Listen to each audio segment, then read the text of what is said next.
Hey guys, it's Martin here, the Elite Strategist, and we're here at this property just closed on today, and I wanted to share with you, I want to share the numbers with you. I want to share what my experience was on this deal. This is to me the ideal deal of using OPM, using other people's money. And let me show you around first. So here's the kitchen. Okay, we put granite countertops on here. Okay, stainless steel appliances. We did not put a refrigerator, and I got some thoughts on that. The floor here, as you see, is tile. Was pretty nice floor, so we decided to keep it. We decided to kind of match it with the kitchen there. The windows were just fine. We only replaced one window. And then as you look over here, I want you to look at this area. It's beautiful. It feels like a tree house. So this is like a green room. Look at this. This property sits on 2 acres. Great piece of land here in the Poconos. We're in the Pocono Mountains, Pennsylvania. It's got a detached garage. You can see it behind me right there. You can see that that's a detached garage. This was a medium rehab. And so let me tell you about this deal. When I found this deal through a bandit sign. And these people found it and they called us, and when they called us, they wanted $80,000 for the property. This property ARV'd, which means after repair value, is $189,000. So check out the bathroom. So this is what we did with the bathroom. We put we didn't do nothing fancy dancy. The comparable homes that we're selling did not call for it. We put just a regular sink. Here's one bedroom. Here's what we did with this one bedroom. We didn't do nothing fancy either here. We put new carpet, paint, new trim. Oh, this wall here was like a wood, and we put sheetrock. We put, are these new closet doors? No, these are not new closet doors. All we did was painted these. We painted these, we put these trims new, and we put new handles. Okay, so the sellers, this is bedroom number 2. The sellers wanted $80,000. The property ARV'd after repair value is $189,000. So we had a good deal there. So the cost of repair, my estimated cost of repair for this property was about $30,000. I went ahead, check out what I did with this deal. I went ahead, I found out what the clients needed. What was their absolute must that they needed to get out of this property? They were really, really motivated because they had a tenant in here that wasn't paying them rent, that was destroying their property. They had a bunch of pets here and it smelled not too good. And they needed $32,000 to pay off their current obligation, their current mortgage at the time. So here's what I did. I offered them $35,000 at the closing, right? And by the way, I got that money from someone else, OPM. I borrowed that money from a private investor. I told that private investor I would give them 10% on their money, okay, at the closing, when I flipped the property.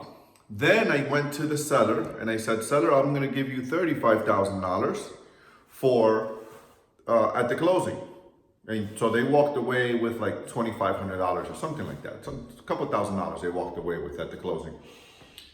And I said to them, I'm gonna give you the other $45,000 when I flip the property.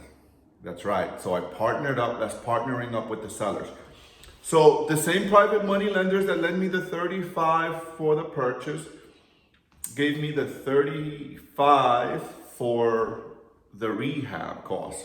Again, I offered those guys 10% on their money at the flip, when I flipped the property with no payments. So there you have it.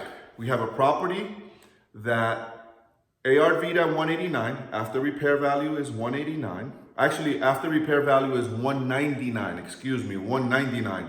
I actually sold it for 189. I'm gonna explain that to you in a moment. ARV value is 199. I actually sold it for 189. And so here we are at the closing now, and the property netted me about $34,000 after I paid everyone off, paid myself, I netted $34,000 after commissions, holding costs, all of that stuff. Here's the thing, guys. Here's the thing about this deal.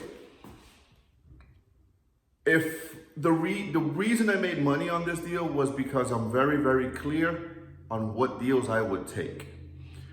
For me, a flip, I won't do a flip unless I'm making, on a flip, if I'm making no less than $40,000, I'm out. Things happen, okay? Things happen when you're flipping a property. I had surprises here. I winded up spending about $35,000. My budget was $30,000. I spent $5,000 more than I wanted. This property went under contract. I did such a beautiful job. I think it's a beautiful house, but there's a lot of lessons to learn here. And I asked a lot of questions. What could I have done better? I asked myself a lot of questions. What could I have done better, differently? So here's what happened with this house. We put it on the market. I thought it was going to sell quickly. It's a great house, great land, great, my opinion, great location, and great kitchen, great space. Look at this space. Great, great, great, great space. First 2 weeks, we got an offer, 195 or 197, something like that, cash buyer. Great, we locked it up. Deal fell through. We had a pain in the butt buyer, and just deal fell through.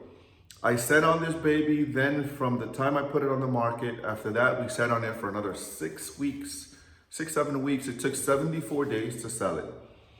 Understand that for an investor is an eternity.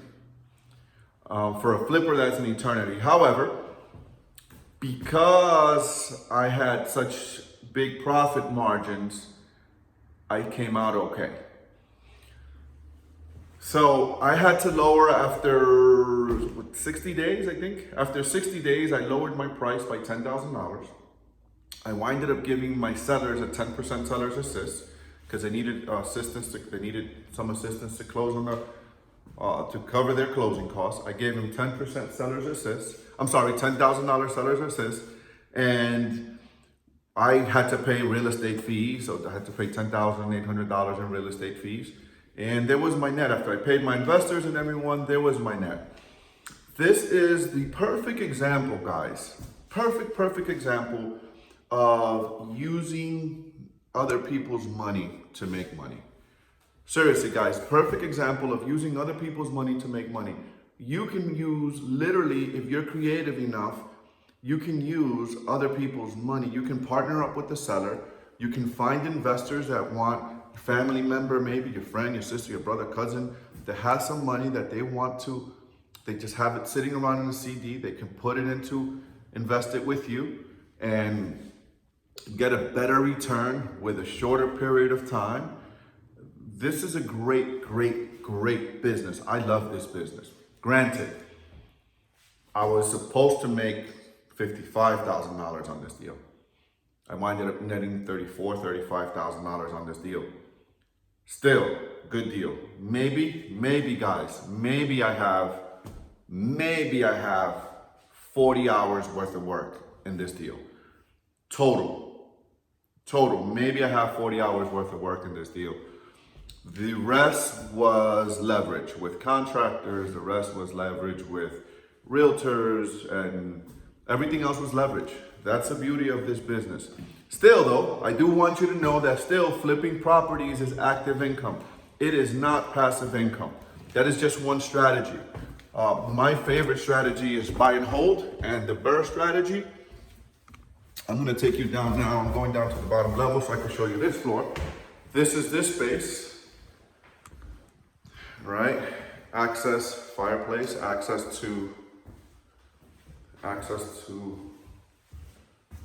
back here, and I'm going to take you out in a moment. Again, my favorite strategy is not active strategy. Here's another bathroom downstairs. I want to just show you. Okay. Sink. My favorite strategy is the buy and hold because that's where wealth is created. Long-term wealth is created in the buy and hold. This is great, one lump sum cash flow, quick cash, so I can invest it and put it into more buy and holds. Now, guys, this is the master suite. Nice big suite, guys. This was a mess down here. This was horrible. This was 2 rooms. There was a split right around here, a door here. There is that was exposed. That's the panel, the electric panel. We covered that up nicely. We put as you see, we put new carpet down here, new trim. We made this beautiful. Beautiful, beautiful, beautiful. I love this room. A great place, great space. However, there are some lessons I need to learn here. Why didn't this property sell faster? Right? Why didn't this property sell faster than what it did? Why did it take me so long? What could I have done differently? And I wondered about that. I continue to wonder about that. If it was because I left the master suite downstairs and my agent and my real estate agent and I go back and forth about this. Was it we left the master suite, we put the master suite downstairs without a master bathroom. Maybe people want the bathroom up here, and maybe it was the fridge. I don't know. So we took a shot on this one. We didn't put a fridge to save that $1,500. And but we still moved the unit. We had an offer within 2 weeks. We don't know. We suspect that it's because the master suite, the layout. The layout of a house is extremely important. If you have a house that's got a funky layout, you want to stay away from it. You know, you want a house that's got contemporary layout. If a house has got a funky layout, you want to stay away from it. I didn't think this house had a funky layout because it's a bi-level. And I wasn't really concerned with the layout. But I'm not the buyer. The buyers call the shot. Is what's selling? What are the buyers buying these days? That's what I need to be focused on, is what are my buyers buying?